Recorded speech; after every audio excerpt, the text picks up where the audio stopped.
মোৰ চেনেলৰ আন এটা ভিডিঅ'লৈ আপোনালোক সকলোকে স্বাগতম জনাইছোঁ। আজি বনাব লৈছোঁ ধাবা ষ্টাইল ৰাজমা। আশা কৰোঁ ভিডিঅ'টো চাই ভাল পাব, শেষলৈকে চাব। তেতিয়াহ'লে ব'লক ভিডিঅ'টোলৈ আগবাঢ়োঁ। প্ৰথমতে এয়া মই লৈছোঁ ৰাজমা, গোটেই ৰাতিটো তিয়াই ৰাখিছোঁ। আৰু আনফালে মছলাৰ ভিতৰত প্ৰথমতে লৈছোঁ আদা নহৰু থেতেলিয়াই লোৱা, কেঁচা জলকীয়া, তেজপাত, শুকান জলকীয়া, এটা গোটা পিঁয়াজ এনেদৰে ৰাখিছোঁ আৰু আন এটা ডাঙৰ পিঁয়াজ এনেদৰে স্লাইচ কৰি থৈছোঁ। আলুখিনি ডাঙৰকৈ কাটি লৈছোঁ আৰু দুটা মিডিয়াম চাইজৰ বিলাহী মই এনেদৰে টুকুৰা কৰি লৈছোঁ আৰু বাকী আমি শুকান মছলা ব্যৱহাৰ কৰিম। এতিয়া প্ৰথমতে ৰাজমাখিনি ভালদৰে ধুই লৈছোঁ আৰু এয়া কুকাৰত মাত্ৰ ৰাজমাখিনি ডুব যোৱাকৈ মই পানী দিছোঁ আৰু ইয়াতে এতিয়া ৰাজমাখিনি আৰু লগতে আলুখিনি আৰু কেঁচা জলকীয়া আৰু লগতে নিমখখিনি যোগ কৰিছোঁ আৰু কুকাৰৰ ঢাকনখন লগাই আমি 5টাৰ পৰা 6টা আমি হুইচেল দিয়াম কুকাৰত। ফ্ৰেণ্ডছ, যদি ভিডিঅ'টো চাই ভাল পায় তেনেহ'লে লাইক এটা কৰিবলৈ নাপাহৰিব আৰু লগতে চেনেলটো ছাবস্ক্ৰাইব কৰি দিব।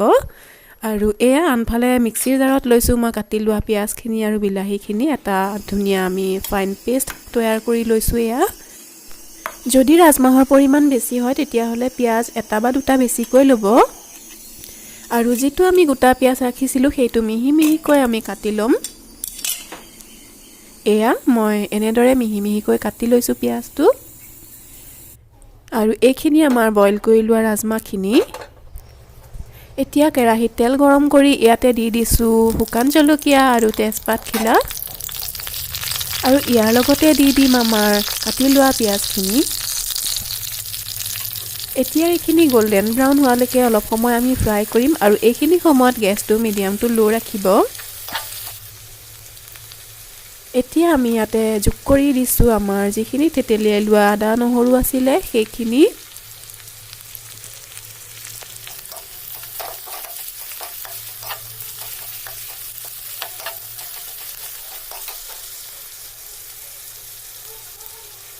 এতিয়া দিছোঁ আধা চামুচ ধনিয়া গুড়ি আৰু 1 চামুচ দিছোঁ জিৰা গুড়ি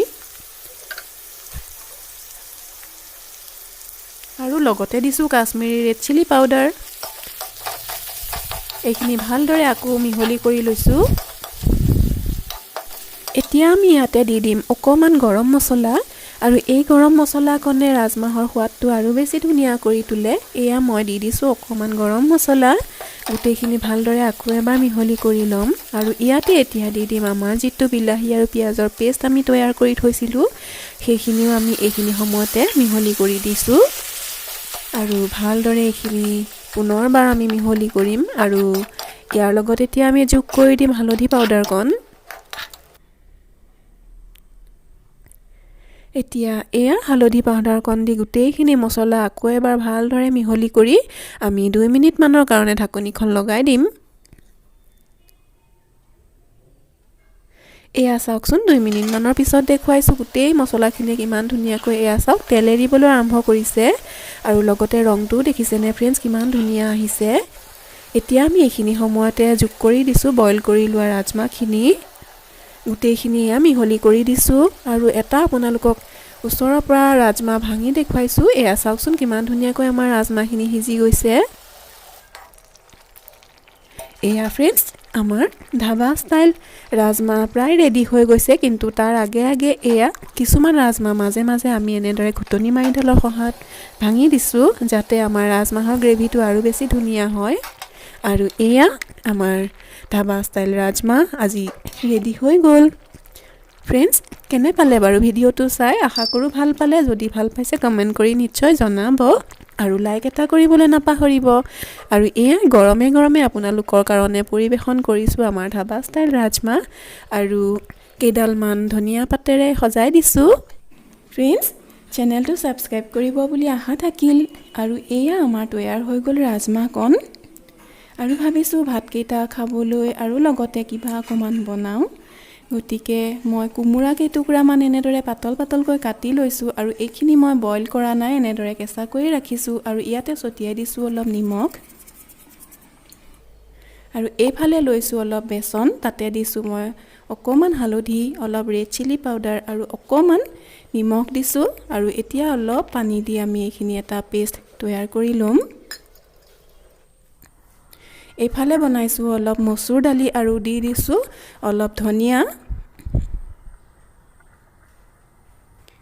আৰু এতিয়া গৰমে গৰমে খাবলৈ ফ্ৰাই কৰিছোঁ বেচন দিয়া কোমোৰা